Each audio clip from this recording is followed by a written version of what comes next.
Thanks indeed. A wonderful morning here from our broadcast station, Independent Television, located at the hilltop of Mpape district in the nation's capital city. My name again is Iharuata. The program has been this morning on ITV, and now it's time for us to talk aviation. Throughout the weekend, we are all busy with the airport employee, Mr. Russell, who stole the plane from Alaska Airport. The plane is a Q40 aircraft there, but somehow quite sad here. But anyway, we got someone in house here who explained how possible that is. Not the first time I'm hearing a game of I know we got cattle rustlers, we got car thieves, we got phone thieves, and I heard plane thieves. And I don't understand that. I followed through. One could just steal a plane, and that guy, you want to fly it where? And all of that. Okay, let's quickly tell you. Okay, that's our guest on the screen here, Aviation Freak. But somehow he does some other special thing when it comes to the real estate industry here. Mr. Godwin N.E.K. His contacts are all there for you to follow him, interact with him, interface with him, and let the dialogue continues here. Very wonderful morning, sir. Good morning, Adam. Very good morning, sir. How was your weekend? Oh, thank God the weekend was fine. So much rain. You just get to do the laundry in the house, and the clothes are not drying. It's all dry in the line, and somehow you just keep waiting and praying. But yesterday, we thank God we got strong sunshine. Maybe it's time for you to acquire one dryer. And then no. I prefer this one when you wash. You dry, you watch, and you got to pick this thing out and do the iron. But it's just somehow. That's what most of us do. Oh. Yes, welcome very much, sir. Let's start off with the stealing of that plane AQ400 from Alaska Airport in the U.S. Let me start with first. I got this shocker. Can someone steal a plane? Why not? Why not? If you acquire the knowledge of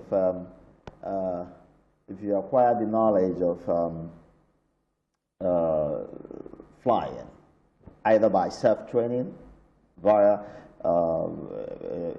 high caliber simulator. As a matter of fact, some home simulators exist. You can actually set up full range of all the flying parameters in your home. Set it up in the room, and you feel like somebody that is in a real-life cockpit with everything, your pedals, your joystick, all the instrument, on the panel, everything looking real and real life. You hear the sound of the airplane you have chosen to fly is exactly the same sound as the real-life airplane. If it's a war jet, you hear all the thundering sound of the war jet. If it's a jumbo jet, you hear all the whistling. Name it, full range. And if you diligently choose a brand of an airplane and train yourself with that sort of simulator, the likelihood is that you're going to be able to take an airplane up in the sky, but then the challenge would be that if you haven't studied your instruments, so you haven't really rated to be knowledgeable with the instrument, you are likely to get lost. You can just fly, roll around in the sky, run around the entire place without necessarily knowing where you are and where you're heading. And then in such a situation, if that young man had wanted to land safely, he probably would. He probably would have told those fighter jets chasing him that he didn't mean any harm, and that he had lost his bearing, and that they should lead him to the nearest airstrip to touchdown. They would have given him that service.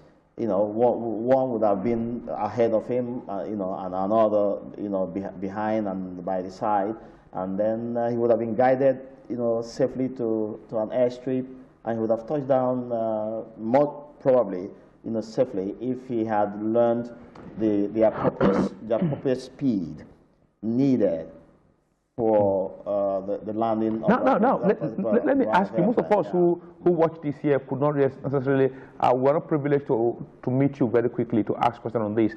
But the shock I got was I know the war jet can do this. Yes. It can do this. It can do this. It can manipulate what most passenger plane cannot. But this is the passenger plane, and from some good time, if you watch those videos here, the plane was this way. Yeah. And it was flying this way. Yes, sir. Upside down for a longer period of time. Yes. And on the second one, he turned the plane down, and many thought it was going to crash. He came down towards, is it the river or ocean bed now? He almost touched the river, and again, he gained the speed again and moved up. It was more something very like a military. Yes, I explained it to you. It was a very beautiful thing to watch, although he died. That's right. Yes, that's right. Listen, whether it's a war jet, a jumbo jet, the passenger plane. Yes, passenger plane. The reason pilots are urged to be very careful with the angle of their banking is that the passenger jet is usually fully loaded with a lot of weight on it, and so if in the process of turning around you do not quickly get it this way, if you end up this way, for instance, you stall and fall out of the sky. But if for any reason you're able to flip yourself and stay this way, the airplane will keep to the skies. Remember, what's keeping the airplane afloat there and giving you elevation? These things happen on the wings, and so turning it upside down, simply uses the other surface as the holding surface. Okay. The only difference in this kind of situation is that the movement of your joystick that should that should give you your soar into the sky will be opposite. Will be opposite of what it should have been. For instance, if you were this way, then if you want to take a dive, you push on your control stick, and then get your nose down, because those activate your elevators. And if you want to soar into the sky, you pull and get it up the sky. But when you are upside down, what that means is that if you push, you go this way. And then if you pull, you go down. Can you see that? So you have to be mindful of that. But he was able to stabilize it back. Well, how come a pilot? Go ahead. Yes, and then of course is the same control stick that gives you the twist around when you move. If it's a single joystick, when you move it extreme to this point, quickly the plane flips around. And if you move it extreme to the other end, quickly it flips around for you. So, but if you're doing a nice coordinated turn, then you have to do it smoothly and nicely so that you get your bank. Remember, this bank does not change your direction. Correct. The bank only compensates for centrifugal force. I've explained this before. Centrifugal and centripetal force. Now, those centrifugal and centripetal forces. Now, this banking only compensates for the centrifugal force. The only time you change direction is when you step on your pedal and activate your rudder. Now, your rudder moves for you, and the wind hits it that way, twists the tail of the airplane, and gives you a yaw. That's true. And then you change direction. So what the young man did, I think he was just excited, having fun, and I wish he ended well. He would have been able to explain a few more things to the aviation world. I don't know why he chose to maybe he panicked, maybe he got worried and got afraid, and then let go, and then the plane crashed. If he had been emotionally stable as he was playing those games, he probably would have asked those war jets to escort him to the nearest airstrip, because there must have been some aspects of landing that he hadn't learned, and then some aspects of navigation that he also obviously hadn't understood. And so finding a safe place to touch down would have been totally impossible if nobody escorted him to the nearest place. I think that was what happened to him: panic, emotional instability. Let's come in quickly before we go to our topic for today. But how come he got, because normally when these planes are parked, how come he got the plane off the parking point on taxi? And no one could. I know the airports in Alaska is a very busy airport, not like our airport here. Where you sometimes, even our airport may not be so busy, but the airport is still busy. How come he got the plane on taxi, take the plane out, hit the runway, and hit the sky? A lot of possibilities. Remember, he was said to be a walker. Walker, yes. Yes. So he understood the terrain. Yes, it's a terrain he knew quite, thoroughly well. And then, more often than not, private jet owners, don't necessarily, lock them. These are places that are known to be, safe and protected and with cameras and everything. So some people just step out of the airplane, bang the door and walk away. And you really do not need, like your car, a key to slip into somewhere and crack on the engine. I mean, as soon as you find yourself in the cockpit and you really understand the configuration of that cockpit, you can get into a startup procedure and get your engines running. And as soon as you get your engines running, and for some guy like that young man who understands the terrain, the risk in it was that he probably wasn't communicating with the control tower. And by the time he got to the runway, there could have been a sad coincidence of another airplane coming into land. He was lucky enough. Yes, and and he would have caused an accident, a runway incursion. That was a possibility, but all those coincidences didn't happen, and he hit the runway and. Of course, attained his V1, rotated, and found himself in the sky. It was as simple as that. But getting into the sky is not all about flying. But someone was saying today, I think on the CNN, that this will change how airport workers operate. There are going to be tougher regulations, stiffer regulations now, since they've known that persons around there appear to have perfected the art of flying. Some of them can't fly, but they've known how to fly. And this is one case that appears to have shocked the aviation industry here. But the joy is that there's no one in the plane, but at least a plane is very huge when it comes to the cost here. And the man destroyed one full plane here. But in all of this, they said, look, they need to check them, check their records. Sorry, my dear, you have one sitting next to you, for instance.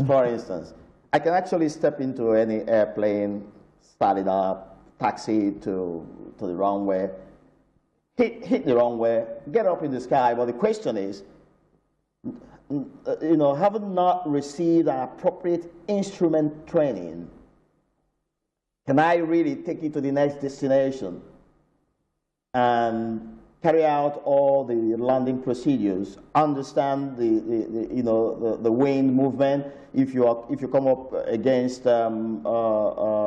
headwind, how to deploy, what extent of your flaps to deploy. If you come up against a tailwind that is pushing you hard and increasing your speed, how to do the necessary adjustments to make sure that you come in with a safe speed and touch down safely. These are all the issues that a non-trained individual will have to contend with in order to land safely. So taking it up in the sky is not as difficult as finding your way to the next destination and landing safely. And that was exactly why that young man crashed. He crashed. Sorry, but it's still an unfolding event here, unfolding event. Many are looking at it, how it will change the aviation industry, but the good news is that no one life was lost. The insurance company will be bearing the cost now to get the plane, to get another plane for the firm here. But let's come back. What are we looking at today? We spent part time talking about. Remember last week we dealt with lest we forget. That's correct. All that went wrong with the Nigeria Airways, and it's been on the news again. Last night, Channels did a lot on the issue of the Air Nigeria that is supposed to be coming first week of December. And a lot of people have been screaming blue murder. Why do we have to spend almost 300 and something million US dollars to acquire just 5%? I've tried to explain all those. I do not think that necessarily represents the 5%. We need to have a going concern in place before investors will, dare to come there to find out how it is and whether it's worthwhile for them to put their money in there. Now today, I'm starting a brand new series that may last for just 2 parts. Okay. We're doing part 1 today, titled Aircraft Lease. Aircraft Lease. Okay. Now, I'm trying to tell the aviation community in Nigeria, and especially the Ministry of Aviation, that listen, if we want 100 airplanes to start an awesome airline that will be thoroughly managed and managed, successfully, we can actually do that without, dumping so much money on any manufacturer. And by the way, no manufacturer will just take money and give you an airplane. You book and stay on the queue until they manufacture yours. Then you take them, if you're buying a brand new one, and then there are used ones out there. So we'll be looking at aircraft lease today. What is aircraft lease? How is it going to help? And then what types of leases are available? So let's hit with clip 1 quickly. Clip 1. We've got clip 1. Okay, that's it. The definition and nature of aircraft leases. Definition and nature of aircraft leases. A lease is a contractual arrangement which requires the lessee, that is the user, to pay the lessor, the owner, for use of an asset. Industrial equipment, buildings, vehicles, aircraft, and property are examples of assets that can be leased. That's true. A lease agreement is usually a contract agreement between 2 parties referred to as the lessor and the lessee. While the lessor is the owner of the asset, the lessee gets a right to use that asset in return for agreed rental payments under certain agreed conditions. Excuse me. Aircraft leases, therefore, are leases used by airlines and other aircraft operators. Clip 2 very quickly. Clip 2 quickly. We are continuing with the nature of aircraft leases. Airlines lease aircraft for 2 major reasons. Okay. In order to operate aircraft without the financial burden of outrightly buying them. Did you get that, Atta? Very correctly. Number 2, in order to temporarily increase capacity without putting down commensurate funds needed to achieve that increase in capacity. These are the 2 major reasons. If you ask me, these are good reasons for us, in Nigeria, wanting back our Nigeria Air to engage in massive leasing if we really want to start this business massively. Okay. The aviation industry has 2 main leasing types. Okay. Wet leasing, normally used for short-term leasing. In wet leasing, aircraft are delivered with full complement of trained operating crew.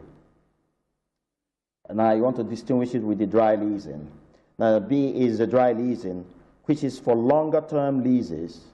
In dry leasing, the lessee provides its own crew. Do you see the very clearly. The wet and the dry? Yes. Now, in part 2 next week, we're going to go in depth, deeply into the nature of wet lease and how it can be useful for us here in Nigeria, and the nature of dry lease and how they can be useful. So I urge all my viewers, please don't miss next week. You're going to learn quite a lot, and of course, especially those in the Ministry of Aviation.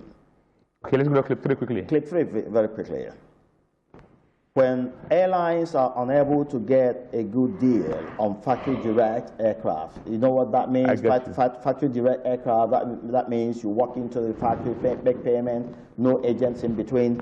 I'm going to be able to show you something that is known as this intermediation process. You know, middleman. that's what, yes. Let's use our language here, middleman. That's correct, and it's known as this intermediation process. We are going to see what they're all about, and then take it from there. We're on clip 3 now. On clip 3. Clip 3, please. Okay, yes. That's clip 3 back. When airlines are unable to get a good deal on factory direct aircraft, they may maintain flexibility by engaging in operating lease or finance lease. Operating lease. This is where the lessor takes residual risk as the lessee does not fully pay before using the aircraft. Do you hear that? Yes. I mean, you can actually get this business going without necessarily spending yourself dry.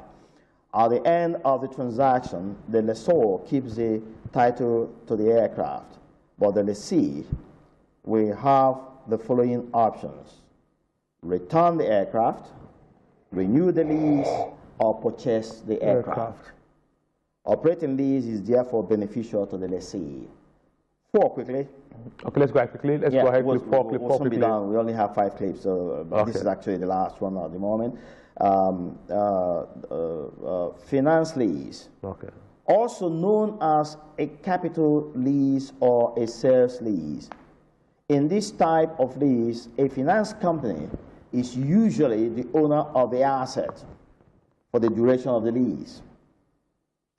The lessee not only has operating control over the asset, but also shares in the economic risk.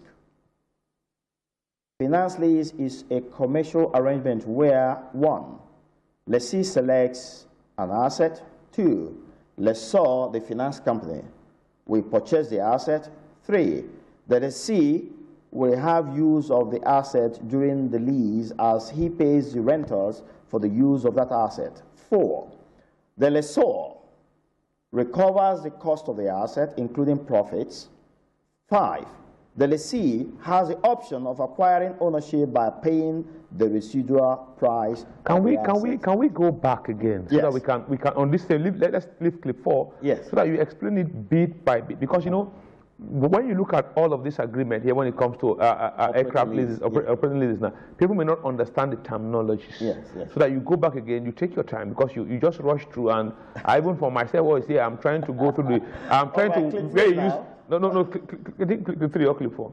No, clip 3 is where we started with operating lease. Where you start with this lessor, let's say, somehow I should put them in, it's like somebody going to court and hearing so much of defendant, plaintiff, defendant, plaintiff, defendant, plaintiff. Right. You have to really come to know who and who. Is it the man asking for the aircraft? Is it the other? So at most, when that gets so choked. Okay, let's take a look at clip 1 very quickly. Clip 1, we have that, where we define the can you get us to clip 1 quickly?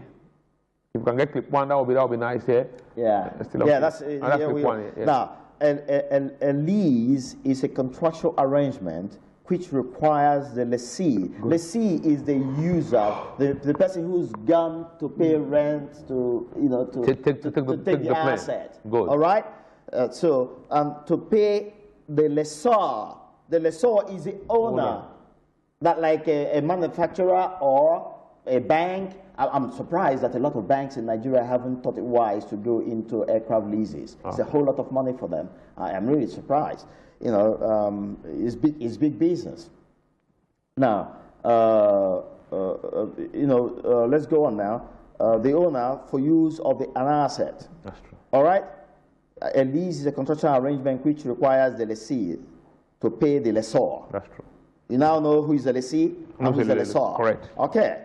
For the use of industrial equipment and the rest of them, can be leased. Okay. There's paragraph 2 says to you, a lease agreement is usually a contract agreement between 2 parties, referred to as lessor, which you already heard, which is the owner of the asset, or call it the property, for people to really understand what we're talking about, and then the lessee, who's come to take by paying bit by bit as he uses. Okay, while the lessor is the owner of the asset, the lessee gets a right to use the asset in return for agreed rental payments under certain agreed conditions. Aircraft leases, therefore, are leases used by airlines rather, and other aircraft operators. Is it clear now? It's clear, it's very clear. Yeah, so we can run quickly back to clip 4, clip 4, quickly. Yeah, clip 4. Get us back to very quickly to clip 4 so that we can conclude this and run out of the studio. Okay. Now, we've run through it, and we are saying, also known as capital lease or sales lease, in this type of, that is the finance lease. That we dealt with. But again, you wanted to know about operating lease, isn't it? No, but what I'm saying is you took it so fast. Yeah. Not that you are teaching people. Right. You're talking from a point that you got good knowledge of this.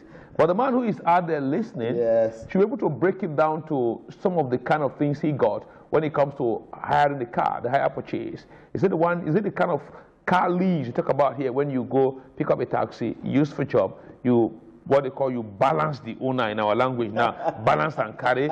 Is it the one you do as hired purchase? So that you start to compare, so that the man who is there will know which of them is the one. Then the other type, which it means that, look, you need to, as you leasing the aircraft, and you're leasing it, the crew of the firm will follow you and use the aircraft, or you get your own crew. Once all these are broken down, otherwise you tie us up somewhere, and you are cruising, and we are just there asking. All right. But let's come back to clip 4 again. Let's take clip 4 very quickly so that we can understand it very clearly. Okay.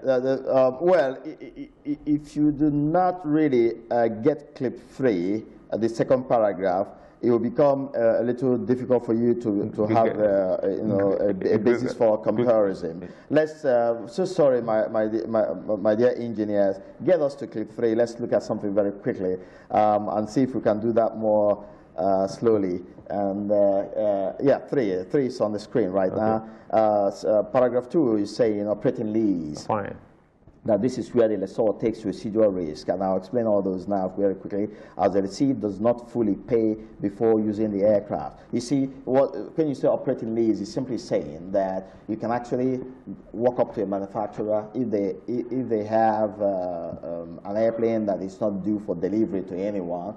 You know, they can actually do a deal with you. You just put down the instrumental initial payment, take the airplane, then begin, the conditions are, you know, they vary in nature. It depends on which one that your lessor, that's the owner, you know, would prefer. You agree on terms, and then you go and start your business. Now, as you run, you pay in accordance with the agreement. Those payments are known as rentals. You know, as you run, you pay. You know, and again, depending on whether what you did was a wet lease. Unfortunately, my viewers may not understand this now because we want to deal with those comprehensively next week, or dry lease. Dry lease. You know, so depending on those, that will now depend on how you make the nature of the payments that you make. That is for the operating lease. That is to say, you pay as you operate. Right. That's good. You get the point. Cool. You pay as you drive. For the road, you pay as you drive. That's why you go walk into the car. Because sometimes when you look at taxis abroad, they have this metering system here. Yes, sir. You just punch. You know how many meters this person traveled. So as the owner of the company, once the man comes on the night, you know how much you're expecting from him. That's correct. Very correct. And in this case, if you have a wet lease, in which case the owner of the lessor supplies you the airplane with the pilots and with the crew, the rental is higher. Now, if it's a dry lease, you just get the plane, but you train and employ your own crew and cabin. Okay, quickly, I think we cannot go to clip 5. Our time is fast spent. That's correct. Well, clip 5, I just want to show you something of what is known as disintermediation process, which you explained in the common language, you know, the other time. Okay. You know, removing. Get us to clip 5. Removing all those. That was the clip 5. Yes. Take a look at that photo. At the topmost is where you have the supplier, the manufacturer, the wholesaler, the retailer, and the buyer. Supplier and buyer. Can you see that? Yes. supplier and buyer. In between, enclosed with those red lines. Can you see that? Yeah. Enclosed with those red lines are manufacturer, wholesaler, retailer, and retailer. Good. Those are, intermediaries. They are middlemen, middle entities that make the business expensive. Okay. And very often, what makes it? I don't understand this, the design, because one, if the buyer can hit the manufacturer, he cuts off the supplier, he cuts off the wholesaler, he cuts off the retailer. You got that now? I mean, if I can go to Boeing now and book for a plane, the supplier, I'm off with the supplier, the Boeing can by themselves deliver it to wherever I'm using it in the airport. Then the manufacturer, the wholesaler, and the retailer are knocked off. Yeah, but then this particular one is showing you a situation where you are now doing the business of finance lease. Okay. Where a finance company has bought and is keeping.